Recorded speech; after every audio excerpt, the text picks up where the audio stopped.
All right, we're going to go through some of the data analysis assignments and see if we can uh, answer some questions along the way. So let's start this assignment.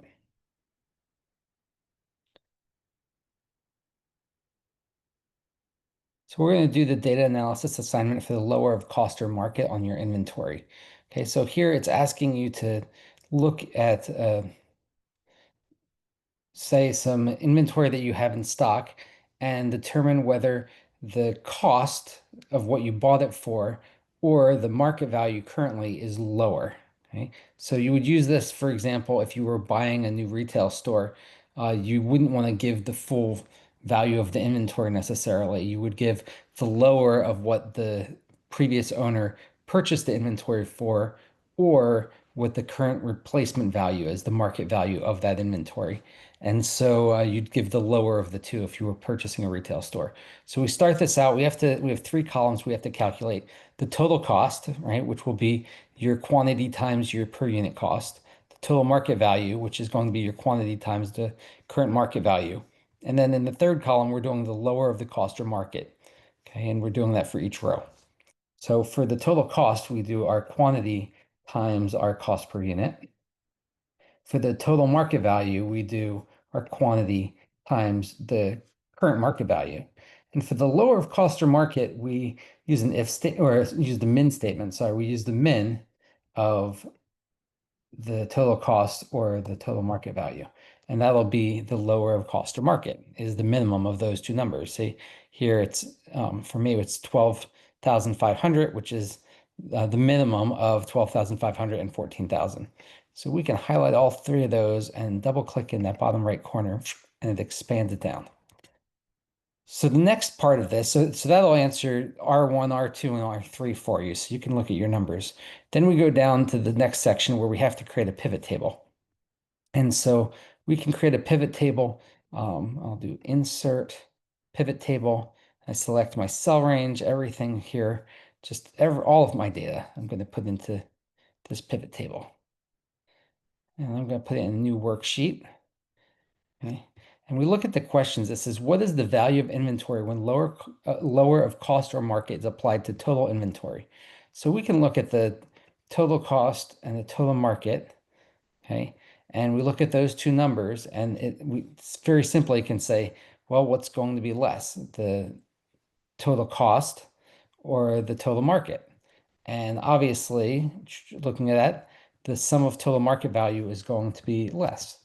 Right? So we can say the lower of cost or market, looking at all of the inventory as a whole, right, is going to be that. So that's applying it to all of the inventory. But we know that um, sometimes the cost is lower and sometimes the market is lower, right? So if we were to look at our initial data, so here we can see for this line, the total market's lower, right? But for this one down here, the total cost is lower.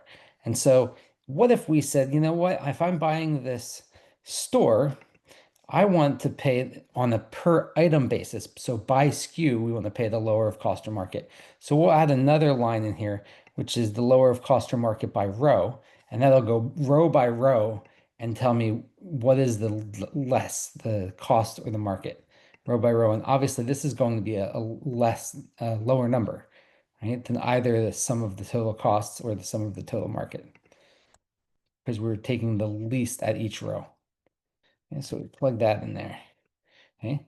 Q3 is asking, what is the value of inventory when lower of cost or market is applied to each class of inventory? So this is kind of neat. We can add this class variable and we'll put that in there into our rows. And now we can look at it and say, oh, look at this. Here we have the lower of the costs by class here, or the sum of the cost by class and the sum of the market value by class. And I can actually get rid of the sum of cost or market. So we just look at this and we can go row by row and say, okay, what is the min by class? So for that, for class 1, that's the min. And we can do that for class 2, 3, and 4. And if we sum these up, do the sum, now we have the lower of cost or market by class, which as we would expect is less than either the sum of costs or the sum of market, but it is greater than the lower of cost or market by SKU. Okay. So we can throw this in here and check it. Okay. Last, when lower of cost or market is applied to each item in inventory, how much value did inventory lose due to market decline? Okay, now we're going to have to put this lower of cost or market by row back in here. And what we are doing, and we can get rid of our class because we don't care about by class. We are looking at what is the difference of our total sum of costs and our sum of lower of cost or market by row. And we're just looking at that difference. Okay. And so it's total minus cost or market by row, and that gives us what we have lost in our total inventory value. Okay, there we go. So that's how much the overall inventory value has gone down when we look at the lower of cost or market.